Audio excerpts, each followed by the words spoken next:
नमस्कार, आप देख रहे हैं पॉलिटिकल आइडिया और मैं हूं प्रदीप कुमार।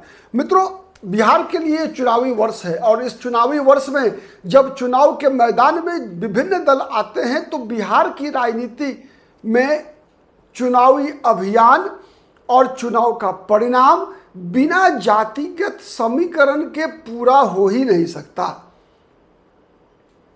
और बिहार में तो और देश भर के अंदर है, लेकिन बिहार का एक अलग चरित्र रहा है। और बिहार का की जाति व्यवस्था भी, राजनीतिक जाति व्यवस्था में कह रहा हूं मैं, बिहार का जो राजनीतिक जाति व्यवस्था है वो देश के अन्य राज्यों से अलग है और उसके कारण भी अलग हैं। अगर आप मध्य प्रदेश, उत्तर प्रदेश से थोड़ा मिलता जुलता है, लेकिन बिहार उत्तर प्रदेश का एक कह सकते हैं आप थोड़ा बहुत, लेकिन उत्तर प्रदेश की तुलना में बिहार में अंतर है। लेकिन बिहार की स्थिति क्या है कि बिहार में देखिए, बिहार में जो ये जिसे हम कहते हैं ना कि समाजवाद, पिछड़ावाद, गैर ब्राह्मणवाद, ये जितने वाद विकसित हुए उसकी जड़ में क्या है? उसके जड़ में है 1947 से लेकर 1967 तक की बिहार में कांग्रेस पार्टी की राजनीति। और इस कांग्रेस पार्टी की जो 1947 से 67 तक की राजनीति थी, उसके केंद्र में, इतना याद रखिए कि उसके केंद्र में 4 जातियां महत्वपूर्ण थी जो कि कांग्रेस के पाले में कभी नहीं आई।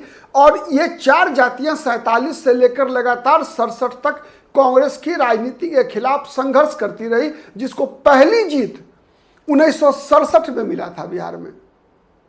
मैं बात कर रहा हूं 4 जातियों का। वैसे एक तो वैसे का अलग एक तरह से सोच रहा है, राजनीतिक सोच के मामले में बता रहा हूं। वैसे लगातार आप कहेंगे 1947 से ही न केवल बिहार बल्कि देश के विभिन्न राज्यों में, चाहे वो मेघालय हो, चाहे त्रिपुरा हो, चाहे वो असम हो, चाहे वो पंजाब का पठानकोट हो, या बिहार उत्तर प्रदेश का शहर या गांव हो, हर जगह वैश्य वर्ग के लोग प्रायः आप देखेंगे वो या तो भाजपाई होंगे या पुराने जनसंघी होंगे। उसके ऐतिहासिक कारण हैं, खैर उस पर हम किसी अन्य दिन चर्चा करेंगे। तो एक, वैश्यों की भी आबादी बहुत बड़ी है जो कि पिछड़े वर्ग में आती है बिहार में। तो ये वैसे जो है लगातार आप कह सकते हैं 47 से लेकर अब तक, मैं कह रहा हूं, कभी भी कांग्रेस के साथ नहीं गई, कभी भी नहीं गई। मोटे तौर पे बिहार का वैसे कांग्रेस की राजनीति से अलग रहा। उसके बाद 3 जातियां जो त्रिवेणी समूह कहलाती थी, त्रिवेणी सेना भी बनी थी बिहार में, और यह आजादी से पहले बनी थी। उसमें 3 जातियां थी, यादव, कुर्मी और कुशवाहा। सच्चाई यह है कि तीनों की सोच अलग अलग है। सोच अलग अलग क्या? यादवों को यह पता है कि यादवों की संख्या सबसे अधिक है, लेकिन फिर भी 1947 से लेकर आप उससे पहले भी जब देश में आजादी से पहले जो अलग प्रकार की सरकारें बना करती थी उसमें भी, और उसके बाद 47 से बाद लेकर 67 तक देखेंगे आप कि सबसे बड़ी आबादी को सत्ता में हिस्सेदारी नहीं थी, हिस्सेदारी भी नहीं थी, उपेक्षित किया गया था कांग्रेस के नेतृत्व के द्वारा एक तरह से। तो इसका परिणाम क्या था कि निश्चित है कि जो आपकी उपेक्षा करेगा आप उसके खिलाफ खड़े होंगे। तो उपेक्षा कौन कर रहा था? कांग्रेस कर रही थी। कैसे कर रही थी? तो 47 से 67 के बीच में कांग्रेस पार्टी ने 4 मुख्यमंत्री दिए बिहार को। सबसे पहले डॉक्टर श्री कृष्ण सिंह श्री बाबू भूमिहार जाति से, फिर दीप नारायण सिंह कुछ दिन के लिए थे, केवल अगरबत्ती दिखाने आए थे, वो राजपूत जाति से, फिर पंडित विनोदानंद झा ब्राह्मण जाति से, और फिर के बी सहाय। ये 4 के 4 शुरुआती मुख्यमंत्री जो थे, वैसे 5वें भी जब गैर कांग्रेसी सरकार बनी एक निर्दलीय मुख्यमंत्री के रूप में, आप शायद नई पीढ़ी को पता नहीं होगा कि झारखंड में एक निर्दलीय मुख्यमंत्री बना, लेकिन उससे पहले बिहार में भी एक निर्दलीय मुख्यमंत्री बन चुके हैं। अपनी पार्टी के अकेले विधायक थे जन क्रांति दल के, महामाया प्रसाद सिन्हा। तो ये जो पहले 4 मुख्यमंत्री रहे कांग्रेस पार्टी के, वो सब के सब सवर्ण रहे। इसी की प्रतिक्रिया में पिछड़ों के अंदर प्रतिक्रिया हुई, जिसका नाम पिछड़ावाद कह सकते हैं, और उसका नेता इन चारों में से किसी जाति से नहीं था। सबसे बड़े नेता बनकर उभरे कर्पूरी ठाकुर, सबसे बड़े नेता बनकर उभरे। स्थानीय स्तर पर इन सभी जातियों में नेता थे, इन जातियों के। उसके बाद स्वर्गीय जगदेव प्रसाद, आप कह सकते हैं, उनकी लड़ाई तो उनकी हत्या भी हो गई भूस्वामियों के द्वारा। तो इन 4 जातियों की राजनीति कंप्लीट गैर कांग्रेसवाद की राजनीति थी। वैसे तो सदा से दिया छाप, पहले दिया छाप जनसंघ, भले ही 5000 वोट ही मिलता था जनसंघ को किसी विधानसभा चुनाव में, लेकिन वो वोट 5000 में 4000 वोट वैश्यों का ही हुआ करता था।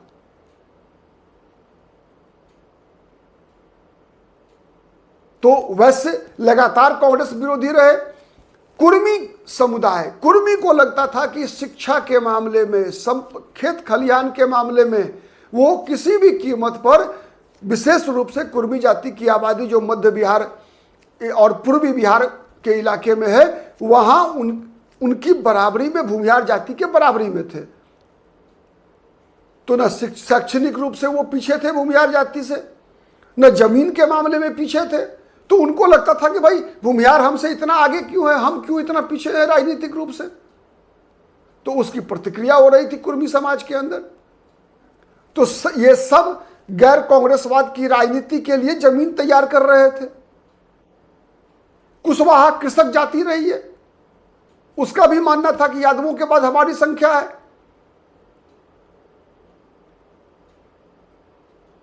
और सामर्थ्यवान, मान धन के मामले में कोई बहुत पीछे नहीं थी कुशवाहा समाज के लोग भी।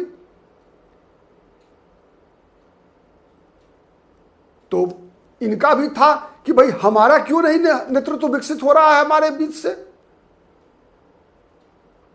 तो मुख्य रूप से सबसे पहले जो विद्रोह एक तरह से कह सकते हैं कांग्रेस के खिलाफ बिहार की राजनीति में, अगर शुरुआत जिस सामाजिक समूह ने किया वो था यही पिछड़ावाद। क्योंकि इसके अलावा जो अन्य जातियां थी, सवर्ण थी और मुसलमान था, सवर्ण और मुसलमान 100% कांग्रेस के साथ। अब हाँ, एक बात मैं बताऊंगा आपको कि जितने भी ये समाजवादी धरे थे या फिर कम्युनिस्ट धरे थे, कहीं ना कहीं देखेंगे, और कुछ हद तक जनसंघ में भी नेतृत्व के स्तर पर लोग थे, सवर्ण समाज से भी थे। कम्युनिस्ट पार्टियों के तो अधिकतर कह सकते हैं आप कि जिला से लेकर केंद्र स्तर तक नेता सवर्ण समाज से थे, लेकिन समर्थक अति पिछड़ा समाज, महादलित समाज, मतलब समर्थक थे महादलित से, अति पिछड़े से, पिछड़ों से, लेकिन नेता अग्रणी जाति से थे कम्युनिस्ट पार्टियों के। तो यहां एक कॉन्ट्रडिक्शन आपको देखने को मिलेगा। समाजवादियों में मिक्स था। समाजवादी आंदोलन में भी कई बड़े नेता जो कि सामान्य जातियों के थे, कई नाम है बिहार में। पंडित रामानंद तिवारी का नाम आप जानते हैं, शिवानंद तिवारी जो अभी राष्ट्रीय जनता दल में है, उनके पिता। कई लोग थे। हाँ, कुछ लोग ऐसे भी थे जो कांग्रेस से समाजवादी में आना जाना लगा रहता था। उसमें सत्येंद्र नारायण सिंह, डॉक्टर सत्येंद्र, जो जानते हैं आप, अनुग्रह बाबू के पुत्र, कभी जनता पार्टी तो कभी कांग्रेस, सब जगह होकर आए। तो ऐसे लोग भी थे, लेकिन प्रायः जो समाजवादी थे नेतृत्व के स्तर पर सवर्ण समाज के लोग भी थे। लेकिन उसकी मजबूती का कारण सबसे बड़ा, जो कांग्रेस को उखाड़ कर 67 में फेंका लोगों ने, उसके पीछे सबसे बड़ी ताकत थी पिछड़ों की, और पिछड़ों में इन 4 जातियों की। इसका आपको 1967 का चुनाव परिणाम भी आपको उसके लिए जो है आपका बहुत बड़ा उदाहरण बनता है। 1967 में आप देखेंगे कि उस समय में बिहार विधानसभा में 318 सीट हुआ करता था। और पहली बार ऐसा था जब कांग्रेस बहुमत से दूर रह गई थी। मात्र 128 विधायक कांग्रेस के चुने गए थे। कांग्रेस ने सरकार बनाने का प्रयास किया था, लेकिन बन नहीं पाया था कांग्रेस का सरकार। और एक निर्दलीय महामाया प्रसाद सिन्हा को समर्थन देकर बिहार की 3 प्रमुख राजनीतिक दल ने मुख्यमंत्री बनाया था। उसमें सबसे पहले थी संसोपा, संयुक्त सोशलिस्ट पार्टी, जिसके पास 68 विधायक थे और उसके विधायक दल के नेता थे स्वर्गीय कर्पूरी ठाकुर। पिछड़ावाद की राजनीति के बिहार में जनक कह सकते हैं आप इनको। पिछड़ावाद की राजनीति के जनक कर्पूरी ठाकुर को आप कह सकते हैं बिहार में। खुद जाति से आजाद थे। उसके अलावे देखिए, उसके अलावे दूसरे नंबर पर थी जनसंघ उस समय में, जो भारतीय जनता पार्टी का पुराना रूप है। और राम मनोहर लोहिया की पहल पर जितने भी समाजवादी और जनसंघ और कम्युनिस्ट पार्टी, जनसंघ का एक तरह से कह सकते हैं आपकी गठबंधन हुआ था। चुनावी गठबंधन नहीं, सरकार बनाने के लिए। चुनाव तो अलग अलग लड़े थे ये लोग। कुछ सीटों पे आपसी समझौता था कि फलाने जगह आप मत लड़िए, फलाने जगह हम लड़ेंगे, तो ऐसा था। लेकिन प्राय तालमेल नहीं था। ऐसा नहीं कि जहां हम वहां आप नहीं, ऐसा नहीं था। तो 68 सीटें थी कर्पूरी ठाकुर की पार्टी, संयुक्त सोशलिस्ट पार्टी के पास, जिसे लोग संसोपा कहा करते थे, राम मनोहर लोहिया की पार्टी, रामविलास पासवान और जितने नारा लगता था उस समय में समाजवादियों का, संसोपा ने बांधी गांठ, पिछड़े पावे 100 में 60। ठीक है, तो ये बिहार में सबसे बड़ा चेहरा पिछड़ावाद के कर्पूरी ठाकुर थे। लेकिन चेहरा कर्पूरी ठाकुर थे, ताकत इन 4 जातियों की थी मुख्य रूप से।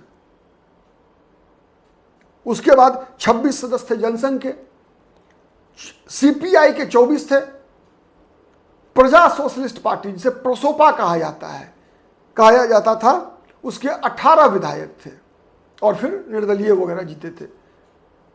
तो पहली बार गैर कांग्रेस सरकार जो है बिहार में बनी थी 1967 में। वैसे ये सरकार मात्र 10-11 महीना ही चल पाई, साल भर भी पूरा नहीं कर पाई। 5 मार्च 1967 को बनी और 28 जनवरी 1968 को यह सरकार चली गई। आपसी कहा जाता था ना कि समाजवादी कभी एक साथ रह नहीं सकते। ये सबसे बड़ी बात थी कि समाज आज भी वो कायम है, आज भी कायम है कि समाजवादी कभी इकट्ठा नहीं रह सकते।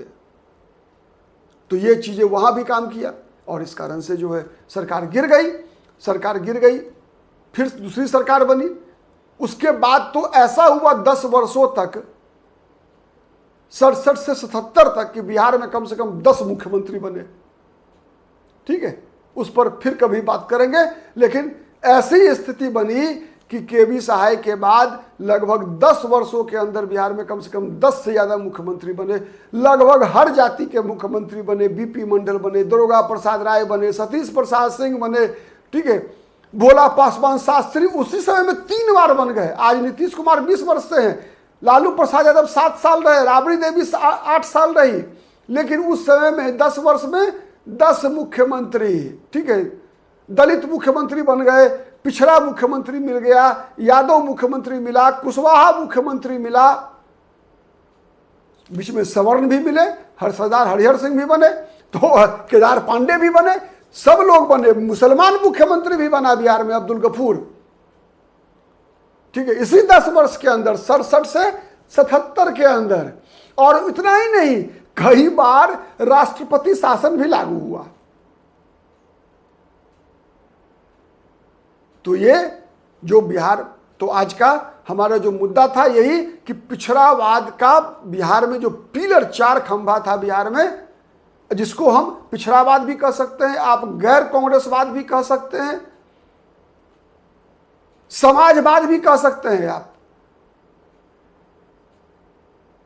ठीक है, तो ये नाम जो भी देना हो, और उसी से निकल कर आया है अब आज का गैर ब्राह्मणवाद, गैर मनुवाद, और जितने वाद निकल कर आ रहे हैं, ये सब उसी से निकल कर, उसकी पृष्ठभूमि जो है उसी 20 साल में रखी गई थी देश के अंदर।